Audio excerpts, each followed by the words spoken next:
Bonjour Hadashar, معكم مدام مها. Je suis à la page 21 unité 1. Hadashar نحن بالوحدة الأولى بالصفحة 21 بالانترينمون تدريبات الوحدة الأولى. إذا بنتذكر كانت الوحدة عم بتدور حول السوليداريتي، التضامن، les actions humanitaires، الأعمال الإنسانية، les associations caritatives، الجمعيات الخيرية. كان هذا كل شيء عم بدور حول هالموضوع بوحدتنا. هلأ أنا عندي تكست رح أقرأ وطبعا حل تدريباته. Lisons d'abord le texte. Dessinons le sourire. Pour la 9e année consécutive, les volontaires du comité local de notre quartier renouvelleront l'expérience d'un week-end de vacances concernant les enfants des familles pauvres. Ce projet caritatif a lieu au mois de juillet de chaque année. L'objectif de ce week-end est de permettre aux enfants issus de milieux défavorisés de sortir de leur situation habituelle et de vivre de belles expériences. L'équipe contient des jeunes bénévoles du quartier qui se sont recrutés pour se mettre à la disposition de cet événement solidaire. Le projet est sponsorisé par le comité en coopération avec des habitants riches qui fournissent des dons. La somme récoltée va être versée pour donner un sourire aux enfants démunis. Ces enfants, âgés de 12 à 14 ans, ont ainsi la possibilité de partir en vacances du samedi matin au dimanche soir, accompagnés par des guides. Les enfants ont l'occasion d'aller au zoo, au musée ou à la campagne où ils peuvent faire du camping et des randonnées dans la forêt. Cette expérience nécessite une grande implication car ce n'est pas facile d'avoir des enfants à charge. Ce qui est plus agréable, c'est de voir tous les enfants revenir avec les yeux pleins de joie et de bonne humeur, affirme Monsieur Leblanc, un des collaborateurs. Tiré d'Internet. Dessinons le sourire لنرسم الابتسامة. impératif pour nous. Pour la 9e année consécutive للعام التاسع على التوالي consécutive يعني على التوالي les volontaires du comité local متطوعو اللجنة المحلية de notre quartier في حينا renouvelleront سيجددون l'expérience تجربة un week-end de vacances عطلة نهاية الأسبوع. Concernant المخصصة les enfants لأطفال des familles pauvres أطفال العائلات الفقيرة. Ce projet caritatif هذا المشروع الخيري a lieu يقام au mois de juillet في شهر تموز de chaque année في كل عام. L'objectif de ce week-end وهدف هذه العطلة الأسبوعية est de permettre aux enfants هو السماح للأطفال issus de milieux défavorisés الذين ينتمون يعني اللي خلقانين في أوساط محرومة فقيرة de sortir de leur situation habituelle أن يخرجوا من مكانهم من وضعهم المعتاد et de vivre de belles expériences ويعيشوا تجارب جميلة. L'équipe contient des jeunes bénévoles. الفريق يضم شباب متطوعين du quartier من الحي qui se sont recrutés وظفوا نفسهم اتطوعوا يعني وهبوا نفسهم pour se mettre حتى يضعوا نفسهم à la disposition de cet événement solidaire في خدمة هذا الحدث التضامني.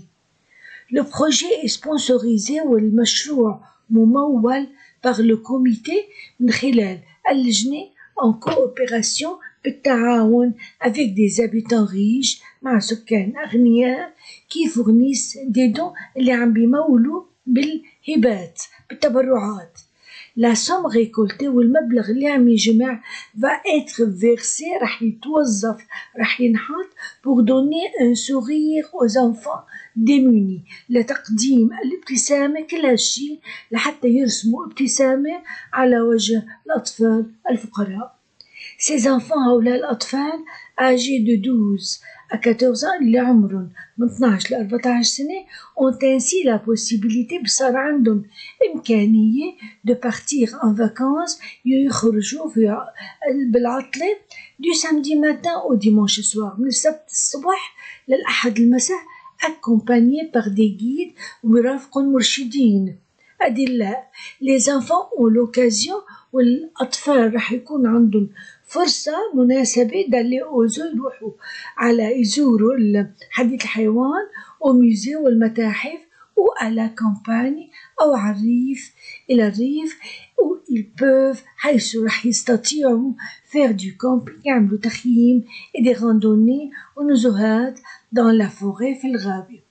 Cette expérience هالتجربة هي nécessite تتطلب une grande implication مشاركة كبيرة car ce n'est pas facile ليس سهلا d'avoir des enfants à charge يكون في عنا متوفر الأطفال اللي بدهم يعيلون ويتكفلوا فيهم ce qui est plus agréable والشيء الممتع أكثر c'est de voir tous les enfants هو إنه نشوف كل الأطفال revenir عم ترجع avec les yeux plein de joie وهن ملئين عيونهم بالفرح et de bonne humeur والسرور كما أكد Monsieur Leblanc السيد Leblanc un des collaborateurs أحد المتعاونين.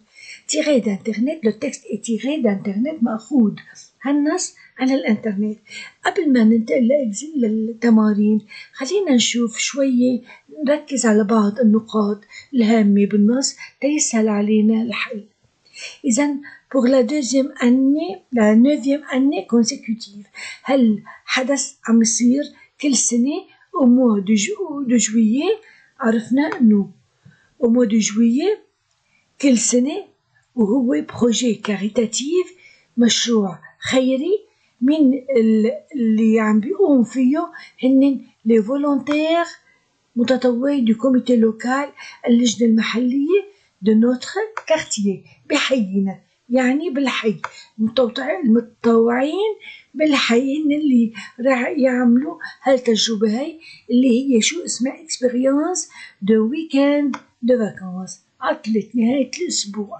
هذا اسم الاكسبيرينس التجربة لمين مخصصة concerne qui les enfants des familles pauvres يعني le peuple visé مين هن الناس المقصودين بهالشي هذا هن أطفال العائلات الفقيرة. quel est l'objectif de ce week-end شو هو الهدف من هالعطلة هاي هو permettre aux enfants السماح للأطفال اللي عاشوا بميليو ديفافوريزي بالأوساط الفقيرة أنهم يخرجوا من بيئتهم ومن وضعهم المعتاد ويعيشوا تجارب جميلة. l'équipe se compose de qui من مين بيتألف الفريق contient des jeunes bénévoles du quartier شباب متطوعين من الحي هن اللي وظفوا نفسهم لخدمة الحدث التضامني. طيب كي سبونسوريز سو بروجي مين اللي بده يمول هالمشروع سبونسوريزي باغ لو كوميتي يعني اللجنة بس لحالة نو en coopération avec des habitants riches بالتعاون مع الناس الأغنياء. شايفين أنا لما بمشي خطوة خطوة وبركز على النقط الهامة بتكون علي الأسئلة سهلة بعدين.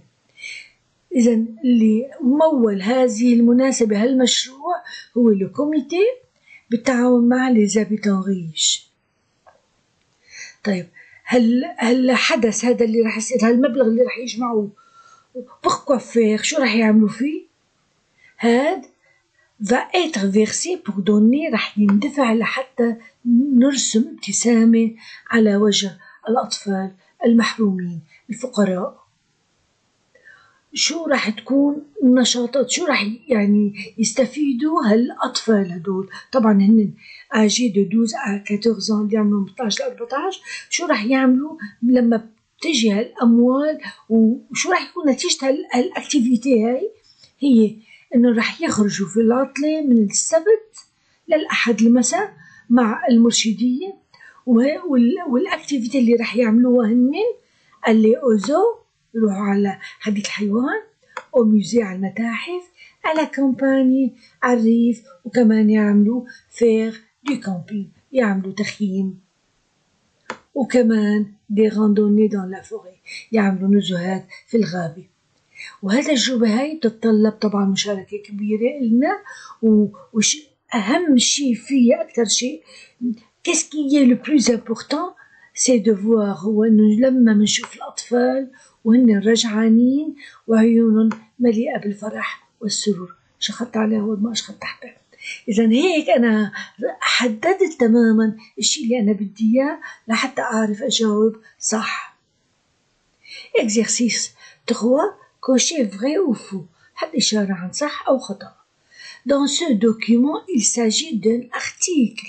إذا هالنص هو مقالة. طالما تيري d'internet يعني oui c'est un article متاخد من مقال. Dans ce texte بهالنص on parle d'un événement pour les enfants démunis. عم يحكوا عن مناسبة للأطفال الفقراء المحرومين. vrai. إذا A ou B vrai. 4. Réponds aux questions suivantes. D'après le texte, حسب النص, sur le visage de qui va-t-on dessiner le sourire? على وجه مين رح ترتسم الابتسامة؟ يعني أكيد ما على وجه الممولين ولا على وجه المتطوعين رح ترتسم الابتسامة على وجههم، بس الهدف من كل هالمشروع هي منقول le sourire va être dessiné sur le visage des enfants démunis. Pour donner un sourire aux enfants démunis, يعني sur le visage des enfants démunis. رح ترتسم على sur le visage des enfants démunis رح ترتسم هالابتسامة. Pour Monsieur Leblanc, الشيء اللي قاله السيد Leblanc, cet événement est très touchant. كتير مؤثر. Pourquoi؟ ليش مؤثر هذا الحدث بالنسبة للسيد لبلان؟ Pourquoi؟ parce que نرجع للنص الشيء اللي قاله parce que هذا اللي قاله بين entre guillemets بين قوسين parce que c'est plus agréable, c'est de voir le plus agréable, c'est de voir tous les enfants revenir avec les yeux pleins de joie et de bonne humeur. أكتر شيء ممتع بالنسبة لسيد لبلان الشيء اللي هو شايفه برأيه كما أكد إنه نشوف هالأطفال وهن عائدين من هالعطلة هاي وعيونهم مليئة بالفرح وبالسرور. رح ناخد شوي من page 22. 5. Choisissez la bonne réponse. اختار الجواب الصح. Les activités de ce projet sont financées par. نشاطات هذا المشروع ممولة من قبل. شايفين شو صار سهل علينا نحل؟ Des bénévoles locaux, des partenaires nationaux, le comité et les habitants. واضح الجواب تماما. هل اللي عم بيمول هن المتطوعين؟ أكيد لا. المحليين ولا هن الشركاء بالوطنيين يعني كمان لا، وإنما le comité et les habitants. قلنا le comité du quartier لجنة الحي et les habitants riches والسكان الأغنياء. exercice 6 قبل ما نوصل للست لأنه مع الست بوقف فيهم جرامير عشان نرجع نراجع القاعدة. نعمل le dernier exercice هو 6. remplissez la grille en relevant du texte. يعني املأ هالتابلو بإنك تستخرج من النص.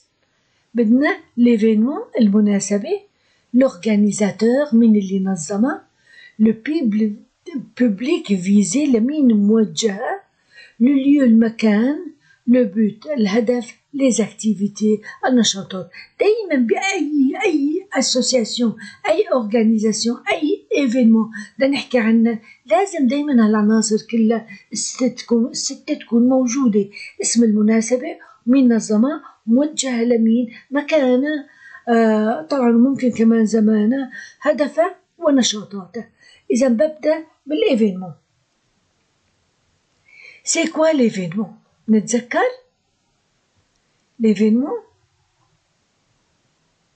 سي لو ويكند دي فاكونس، عطلة نهاية الأسبوع، هذا هو اسمه. هي أول وحدة ليفينمون. لورغانيزاتور، مين هو اللي نظم المناسبة؟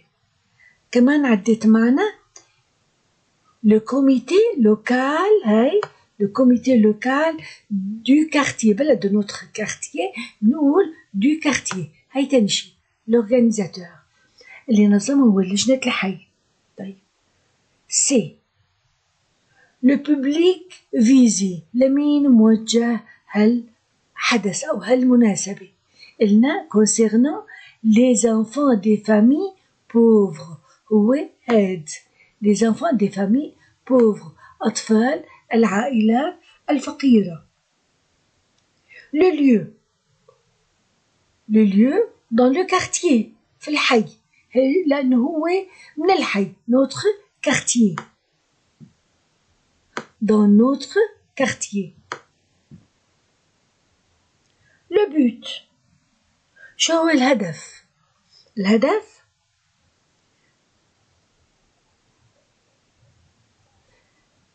هون عندي، من هون بيبدأ الهدف، لأنه l'objectif de ce week-end est، هدف هذه العطلة هو المناسبة هو permettre، هذا 5، permettre aux enfants issus de milieux défavorisés de sortir de leur situation habituelle et de vivre de belles expériences. إذن الهدف هو السماح للأطفال اللي ربيوا، اللي ربيانين، اللي هن عايشين في أوساط فقيرة، أنهم يخرجوا من وضعهم المعتاد، من بيئتهم المعتادة، ويعيشوا تجارب جميلة. بيبقى عندي F الأخير اللي هو les activités. الأكتيفيتي كانوا بالأخير شفناهم إنه هدول الأطفال رح تكون في عندهم إمكانية لأنه شو يعملوا on l'occasion d'aller au zoo. هذه السيس تبدأ من هون. aller au zoo يروح على حديقة الحيوان، au musée على المتاحف، à la campagne على الريف، ou il peut faire du camping، يعني يعملوا faire du camping، يعملوا تخييم، et faire des randonnées dans la forêt، ويعملوا نزهات في الغابة. أنا لما بدرس بهالشكل بصير سهل علي كتير إني أحل أي تدريب بيصعب علي، بالعكس ما بعد في شي بيصعب علي. أنا وصلت على الباج 22، حليت منها شوي، والدرس القادم رح يكون الإكزرسيس عن الجرامير، بنراجع القاعدة تبعته وبنحل تدريباته. كانت معكم مدام مها، بقلكم au revoir، à la prochaine fois.